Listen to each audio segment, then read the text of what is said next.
Assalamualaikum guys, jumpa kembali di Al Haknul Channel. Kali ini saya akan mereview cara membuat sambal kerang hijau saus tiram.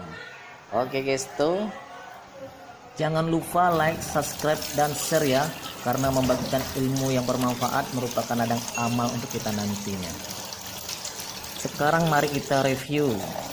Oke guys, kerang hijaunya kita cuci bersih, kemudian kita buang yang ini, yang apa namanya ini kita buang. Mungkin ini alat yang berfungsi sebagai alat pernapasannya ya guys, saya kurang tahu juga guys, tapi harus kita buang ya. Oh ya guys, kerang hijau ini adalah salah satu kerang yang paling mudah kita jumpai di Pulau Jawa, apalagi di daerah sepanjang laut selatan Pulau Jawa.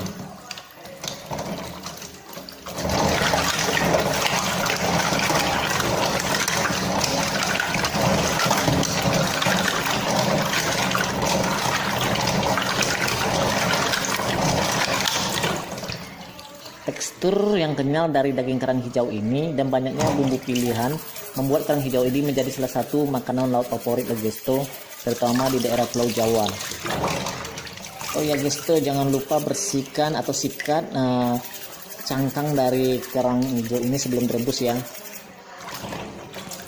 Dalam 100 gram kerang hijau terkandung protein 17,7 gram loh guys, lemak 2,9 gram, karbohidrat 3,9 gram, kalsium 163 mg, zat besi 10,3 gram, kemudian zinc 1,5 gram, vitamin A, vitamin B12 19 mikrogram, kemudian vitamin E 0,74 mg. Bersihkan cangkang kerang hijau ini sampai bersih ya guys, ini penting untuk kesehatan kita.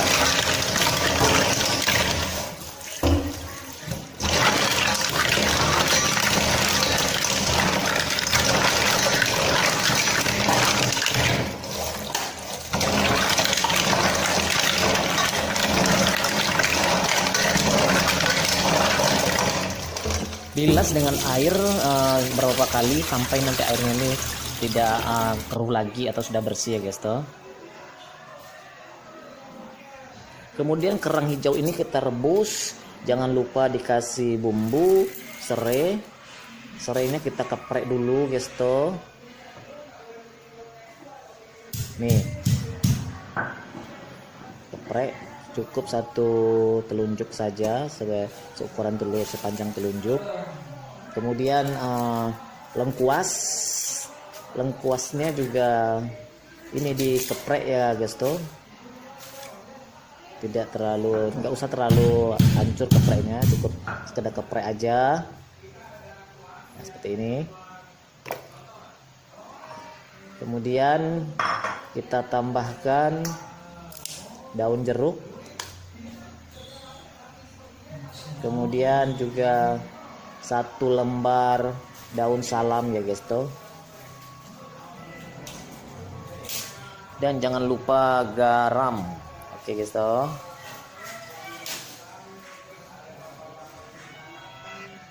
sambil menunggu rebusan kerang hijaunya matang, kita siapkan bahan dan bumbu untuk membuat saus tiram balado gitu. Yang pertama bawang merah 6 siung, bawang putih 2 siung, dan lengkuas cukup seras ibu jari saja guys. Kemudian kita hancurkan, tapi jangan terlalu hancur ya guys untuk gilingannya. Nah, jangan sampai terlalu hancur nanti, karena kita akan tumis ini bumbu.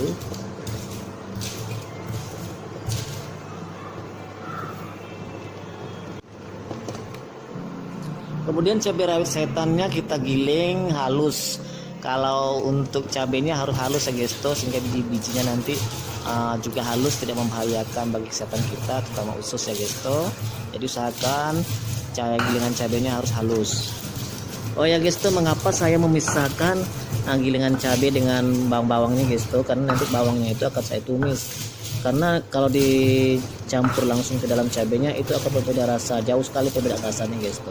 Jadi bumbu yang 3 bumbu tadi yang saya giling dari awal itu nanti kita tumis sebelum cabenya dimasukkan. Oh ya guys, usahakan cabenya harus hancur ya guys, biji-bijiannya. Jangan lupa garam secukupnya. Oh ya, untuk kesehatan kerang hijau ini bermanfaat untuk mengurangi gejala yang ditimbulkan oleh asma.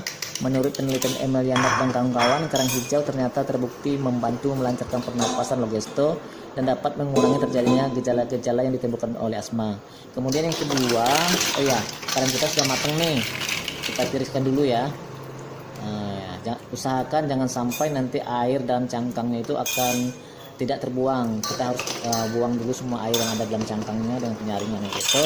Yang kedua itu mengurangi gejala yang ditimbulkan oleh osteoartritis. Setidaknya ada 4 penelitian dalam hal ini yang mengamati efek kerang hijau pada pasien yang mengidap osteoartritis ini ya, gitu. Kemudian mengurangi gejala yang ditimbulkan oleh rematik juga lah, gitu, bisa juga. Kemudian risiko peradangan, kemudian kesehatan jantung dan otak.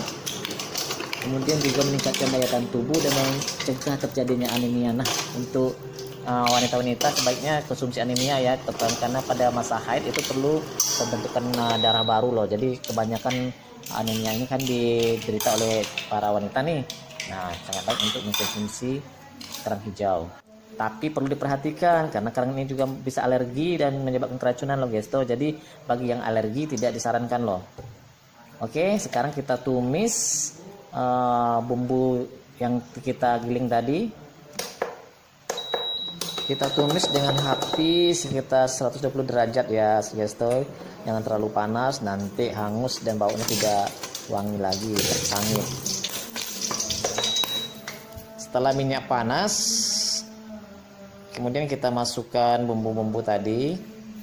Tapi waktu menggorengnya itu setelah tercium aroma wangi, silakan segera dimasukkan cabenya gitu.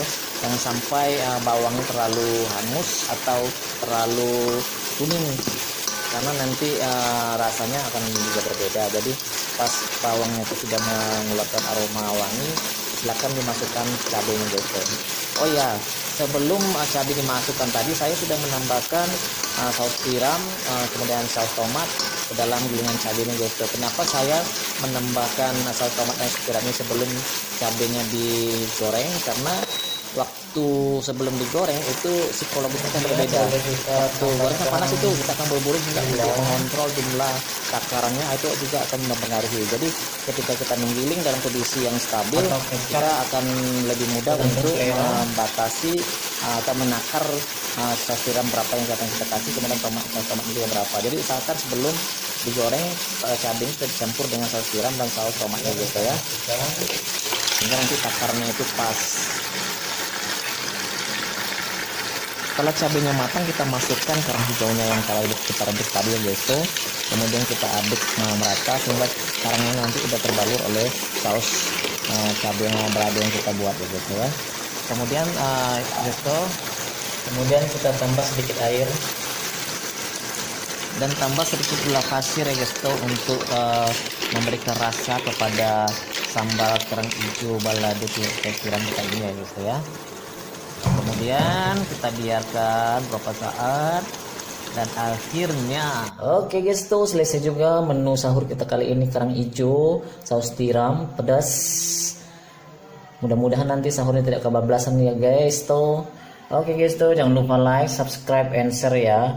Dengan men-share ini berarti kita ikut menyebarkan ilmu pengetahuan yang bermanfaat. Artinya kita sedang menanam sedekah jariah untuk diri kita semua. Oke, sekian dulu. Assalamualaikum warahmatullahi wabarakatuh.